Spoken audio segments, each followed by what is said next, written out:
A ver, ¿nos hemos parado a pensar alguna vez por qué la tabla periódica tiene esa forma tan peculiar?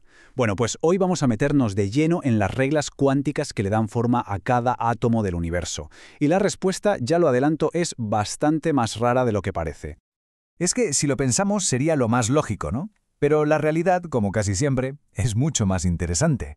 Y es justo ahí, en esa aparente falta de lógica, donde se esconde el secreto de la tabla periódica. Venga, vamos al lío.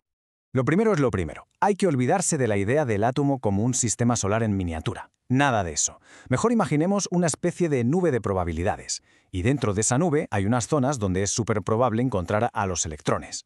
Esas zonas se llaman orbitales. Digamos que son como las casas de los electrones. Claro que un orbital no es un caminito fijo. Es, como decía, una región en el espacio. Y para definirla nos hacen falta dos cosas clave: su tamaño y, sobre todo, su forma.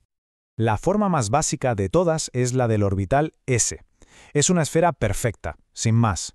Y cuanto más grande es la energía, o sea, el número n, pues más grande es la esfera. Fácil. Después la cosa se pone un poco más interesante. Llegan los orbitales P, que tienen esta forma como de mancuerna o de lóbulo, y no hay uno, sino tres, cada uno orientado en un eje del espacio, X, Y, Z. Y bueno, para rizar el rizo están los orbitales D, y luego los F, que ya tienen unas formas súper complejas, como tréboles de 4 hojas y otras figuras, cada uno con sus propias orientaciones. Un pequeño zoo de formas, vamos. Vale, hasta aquí todo parece bastante ordenado, ¿verdad? Formas, tamaños. Pero, ¿qué pasa si empezamos a jugar un poco? Vamos a empezar por lo fácil. Cogemos un átomo de hidrógeno, que solo tiene un protón y un electrón, y le añadimos más protones al núcleo. El resultado es bastante predecible. Más carga positiva en el centro, pues más tira del electrón. Así que el orbital se hace más pequeño y más estable. Pero, y esto es lo importante, las formas básicas, las esferas, las mancuernas, no cambian en absoluto. Todo sigue siendo muy limpio y matemático. Pues bien, toda esta bonita simplicidad se va al traste. Se hace añicos en el preciso instante en que metemos en la ecuación un segundo electrón. De repente entra en juego un factor nuevo que lo lía todo. A los electrones no les gusta estar juntos. Se repelen. Y esta repulsión mutua lo cambia absolutamente todo. Aquí es donde la cosa se pone cuántica de verdad. Así que aquí está el meollo del asunto. Los electrones, al empujarse unos a otros, crean una especie de caos matemático. La ecuación que describe el átomo, la famosa ecuación de Schrödinger, simplemente no tiene una solución exacta. Imposible. Así que hay que buscar una aproximación. Entonces, si la matemática exacta no funciona, ¿cómo es posible que exista la química? ¿Cómo predecimos algo? Pues con un truco increíblemente ingenioso. La idea es genial. Vamos a hacer como si cada electrón no sintiera toda la fuerza del núcleo. Es como si los otros electrones se pusieran por medio, creando una especie de pantalla que bloquea parte de esa atracción. Y todo esto se puede resumir en una fórmula muy sencillita.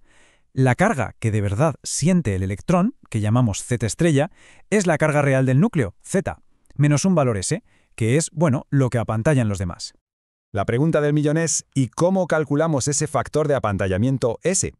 Pues bueno, uno de los primeros métodos, y el más conocido, es un conjunto de reglas que formuló un físico llamado Slater. A ver, esto puede parecer un poco lioso, pero la idea en el fondo es muy simple. Las reglas de Slater son básicamente una receta. Nos dicen cómo sumar las pequeñas contribuciones de cada electrón para saber cuánto apantallamiento total siente uno en concreto. Y aquí está la clave de todo. Lo importante no son los números exactos, sino el patrón que siguen. Fijaos, los electrones que están en la misma capa, en el mismo grupo, se molestan muy poco entre sí. Pero los que están en capas más internas, más cerca del núcleo, esos son como un muro, apantallan la carga de forma súper eficaz. Si aplicamos esto a un átomo real, como el nitrógeno, que tiene 7 protones, vemos que uno de sus electrones más externos no siente los 7 protones, ni de lejos. Siente una carga efectiva de solo 3,9. El resto ha sido apantallado por los demás. ¿Y para qué sirve todo esto? Pues aquí llega la recompensa. Este concepto de carga efectiva lo cambia todo. Le da la vuelta por completo al mapa de energías de los orbitales.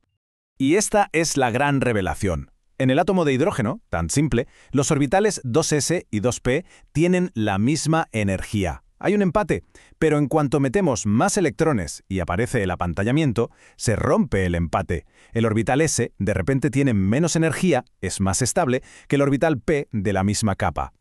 ¿Y por qué ocurre esto? Pues por un fenómeno que se llama penetración. Resulta que la forma esférica del orbital S le permite, de vez en cuando, colarse muy cerca del núcleo, atravesando esa pantalla que crean los otros electrones. Al hacer eso, siente una atracción mucho más fuerte que el orbital P, y por eso su energía baja. Pues esta diferencia de energía, este desempate, es lo que nos da el orden real en el que se van llenando los orbitales. Ya no vale un simple 1, 2, 3. Ahora es 1s, luego 2s, luego 2p, 3s, 3p, y ojo, que luego viene el 4s antes que el 3d. Este orden, que se visualiza con el diagrama de Moller, es el que da forma a la tabla periódica, y define básicamente toda la química. Así que, al final, resulta que todo el orden y la predictibilidad del universo químico se apoyan en realidad en una aproximación, en un truco matemático muy ingenioso. Es un buen recordatorio de que a veces las soluciones más potentes de la ciencia no son las exactas, sino simplemente las que nos permiten avanzar. Ahí queda la reflexión.